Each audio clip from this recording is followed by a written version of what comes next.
She walked in, and the room stopped. Not the way a room stops when a celebrity arrives. Not the polite, practiced pause of people who've been trained to receive royalty. This was something else. This was the freeze of people who knew something was wrong, who looked at the door, saw who had just walked through it, and understood immediately that the evening had just changed in a way nobody was going to be able to control. It was 1989. A birthday party. A house in Ham, near Richmond, belonging to Lady Annabel Goldsmith. The guest list was tight, hand-picked, the kind of circle that closes around its own and keeps the world out.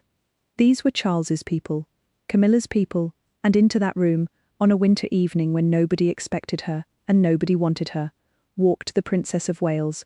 Her bodyguard Ken Wharf was with her. He watched the room react.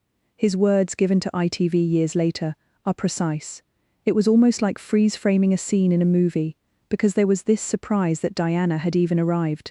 She stuck out her hand to Camilla, extended it, an ordinary social gesture, the thing you do when you walk into a room and greet another guest. Camilla did not take it. And what followed over the next hour, in a basement room, in a car ride home where no words were spoken, would fracture the Wales marriage beyond anything it had survived before. Within 3 years, they would be formally separated. Within 6, divorced. And a line of dominoes that stretched all the way to a Paris tunnel in 1997 began to fall on that winter evening in Richmond, when a woman put out her hand and the room held its breath. This is that story. Most people know a version of it. A line in a documentary. A scene in a television drama. A second-hand whisper passed through tabloid pages. But what most people haven't heard properly is all of it, in sequence, in the words of the people who were actually standing in those rooms. Diana's own voice on tape, her bodyguard, under his own name, on camera, her biographer. The people who watched her sob all the way home. This channel does one thing: we tell you what the record actually says, and we tell you when it goes quiet. Nothing you're about to hear is speculation. If we don't have a source for it, we won't say it. Before we go any further, if this channel has ever shown you something about Diana that you hadn't seen properly before, take 1 second and subscribe. We do this every week. This one matters. Let's go back further than the party. Because to understand what that extended hand meant, and what it cost Diana to put it out, you have to understand what she was walking into. And that story begins not in Richmond in 1989, but in London in 1981. At the very beginning, Lady Diana Spencer was 20 years old when she got engaged to the Prince of Wales. The world saw a fairy tale. Diana saw the seams pulling apart before the dress was even fitted. She has described in her own voice on the Morton tapes what those weeks before the wedding felt like from the inside. She knew about Camilla Parker Bowles. She'd known for some time. She knew that Charles and Camilla had history, a deep, long, privately understood history that the palace had never quite managed to extinguish. She knew that Camilla had been at the polo. She knew that Camilla's name came up in ways that made people go quiet. And then she found the bracelet.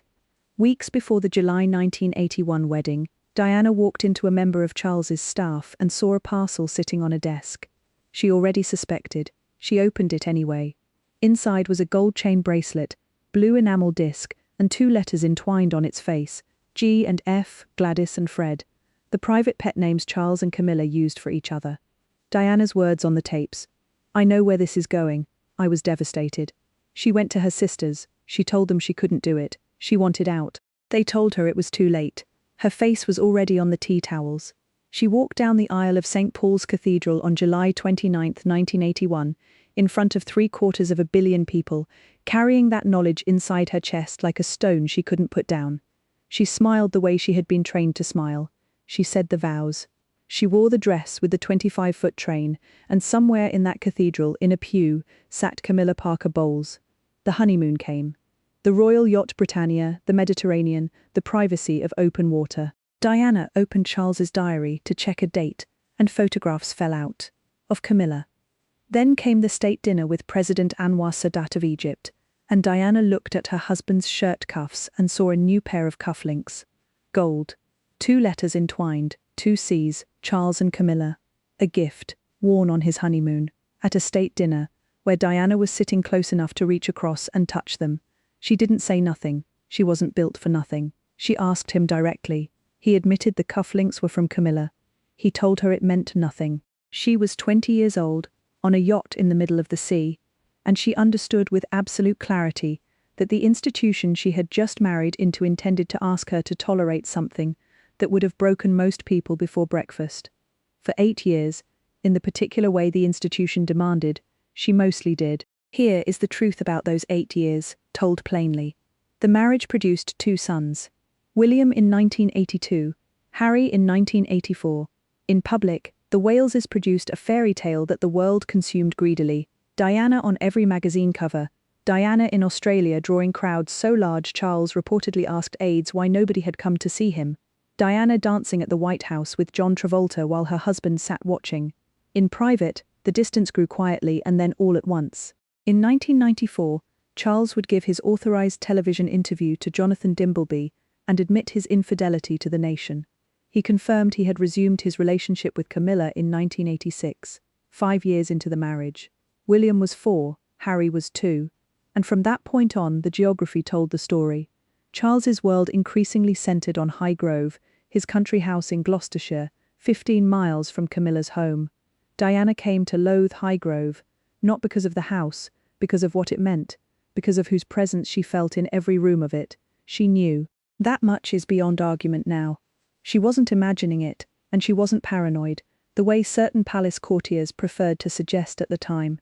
She was a young woman watching her marriage be conducted by somebody else, and being handed a smile and a schedule in exchange for her silence.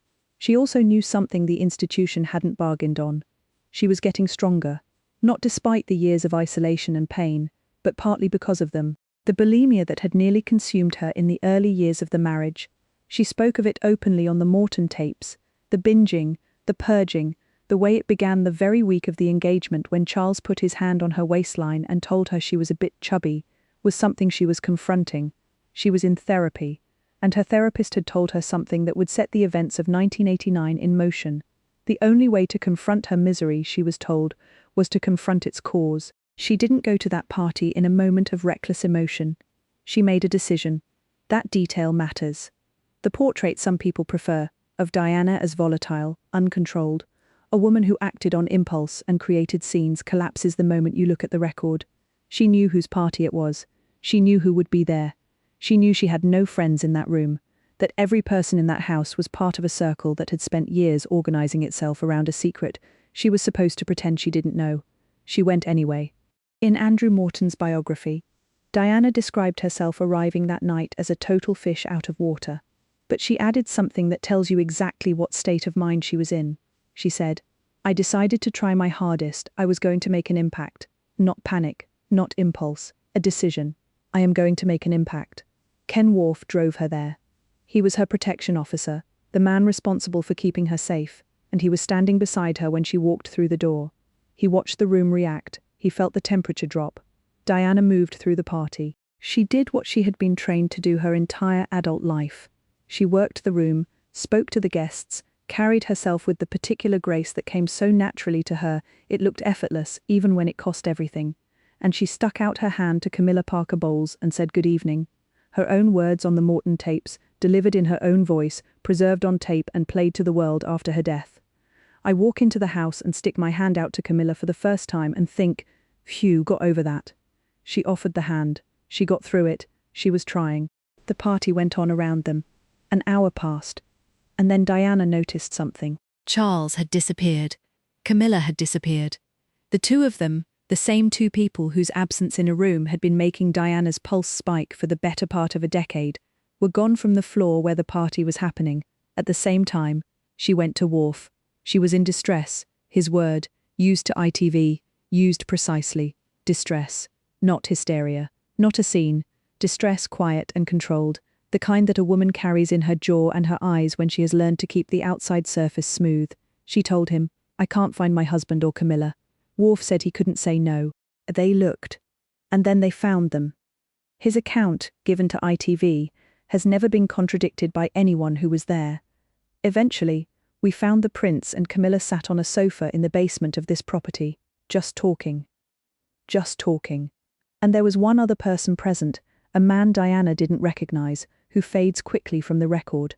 Diana stood at the top of those basement stairs and knew exactly what she was looking at. Not because of what was happening in that room, but because of everything that had happened in every room for 8 years.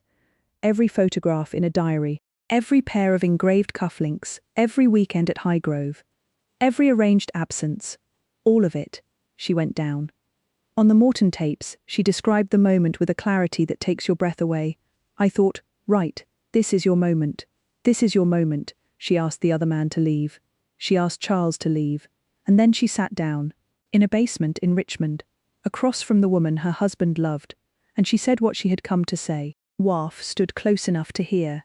His account, confirmed by multiple sources and never seriously disputed. With a great deal of confidence, Diana just went up to both of them and said to Camilla, "Please don't treat me like an idiot. I know what's going on."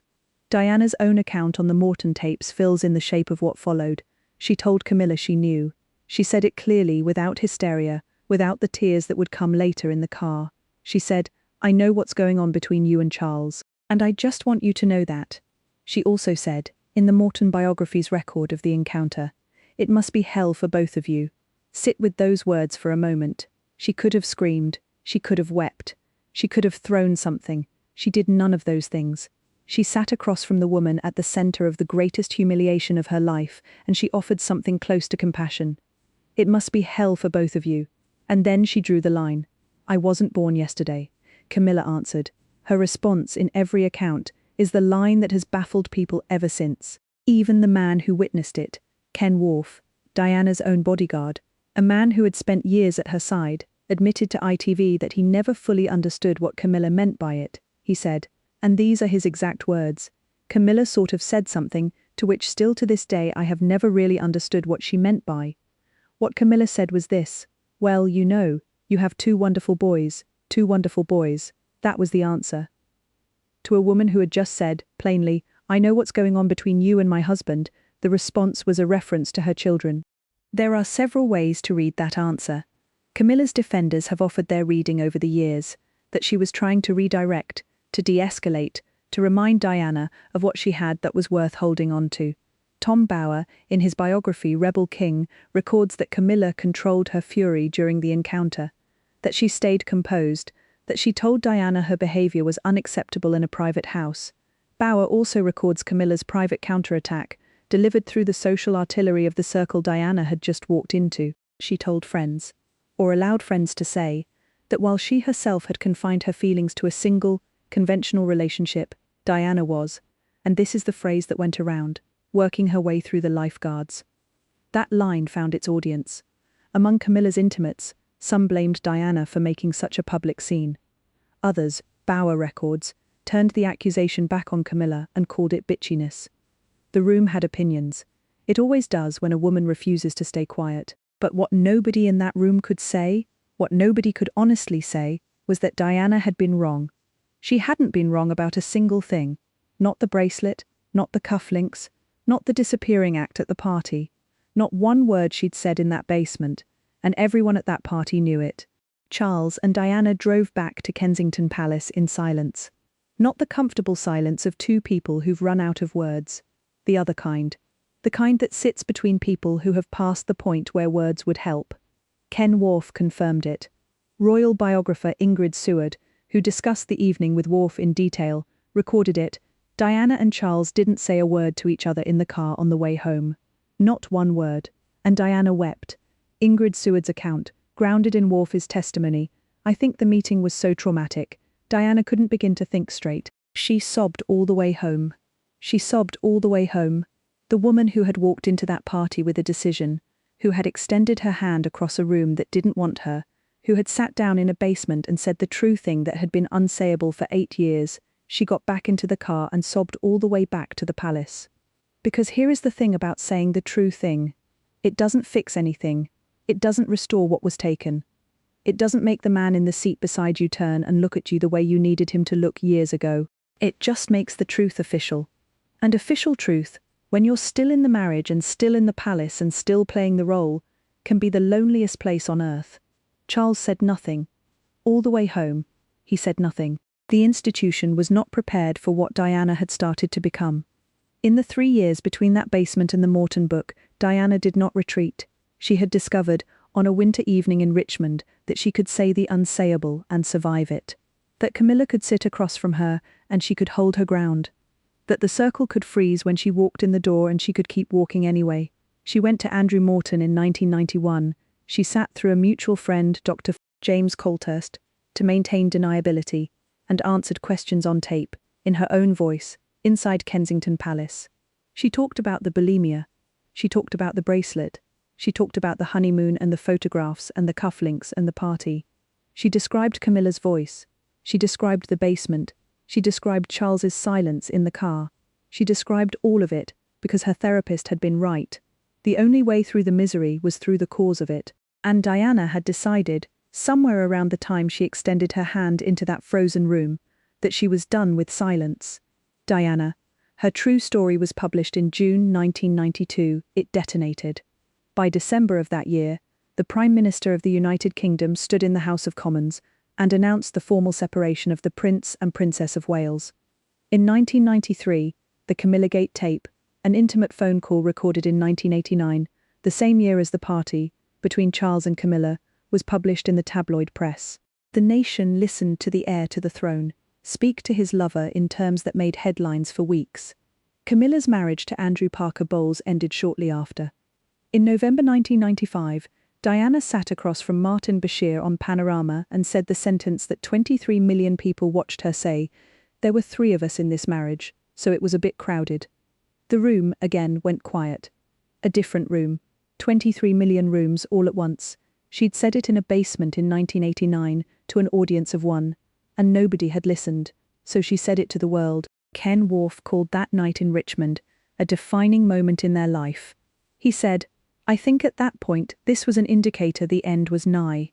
He was right. It just took the world 3 more years to catch up to what Diana had already understood. Standing at the top of those basement stairs thinking, "This is your moment. Before we close, let's be direct with you. Because this channel owes you that." Diana ignoring Camilla's hand. The image in the title of this video is the popular version of the evening. The documented record tells a more precise and more interesting story. Diana is the one who extended her hand first. She offered it. She tried. It was the room and the circle and the 8 years of arranged silence that didn't extend one back. That version is more Diana than the simpler one. Because the simpler version, the cold cut, the snub, the turned shoulder, makes her seem hard. And she wasn't hard. She was the opposite of hard. She was a woman who walked into a room full of people who had agreed to pretend she didn't matter, and offered her hand anyway, who sat in a basement and told the woman at the center of her pain, "It must be hell for both of you." That's not a cold woman. That's a woman who had more grace than the situation deserved and knew it, and showed up anyway. What she refused was not a hand. It was a script. The one that said, "You will attend these events, and smile at this woman, and say nothing, and go home, and say nothing in the car, and wake up in the palace tomorrow and say nothing again. Forever, because that is the arrangement, and the arrangement is what matters, and you don't." She refused that. In Richmond, in 1989, she refused it for the first time. And she spent the last 8 years of her life refusing it in every direction she could find, until the world had no choice but to hear her. Leave her not in the basement. Not in the car. Leave her at the door. February 1989. A house in Ham near Richmond. She's 27 years old. Her bodyguard is beside her. The door is in front of her. She can hear the party on the other side of it. She knows whose party this is. She knows whose friends are in that room.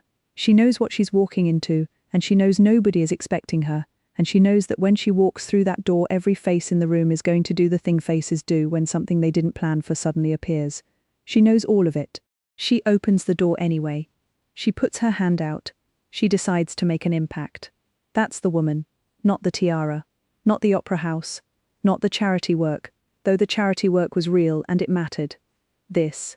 A woman standing at a door she wasn't invited through, deciding to walk through it. A woman extending a hand into a room that didn't want her extended. A woman who had spent 8 years being handed a version of her own life and had decided, somewhere quiet and private and entirely her own, that she was going to start handing it back. Nobody expected that. They really should have. Thank you for being here for this one. I mean that. The stories that don't make the front page, the basement, the car ride, the hand extended into an empty air, those are the ones that tell you who Diana actually was. Not the fairy tale, not the wreckage, the woman in between standing at doors, making decisions, refusing again and again to stay quiet. If this story stayed with you, leave a comment below. And if you haven't subscribed yet, now is the time. We'll be back with more of the story they didn't tell you.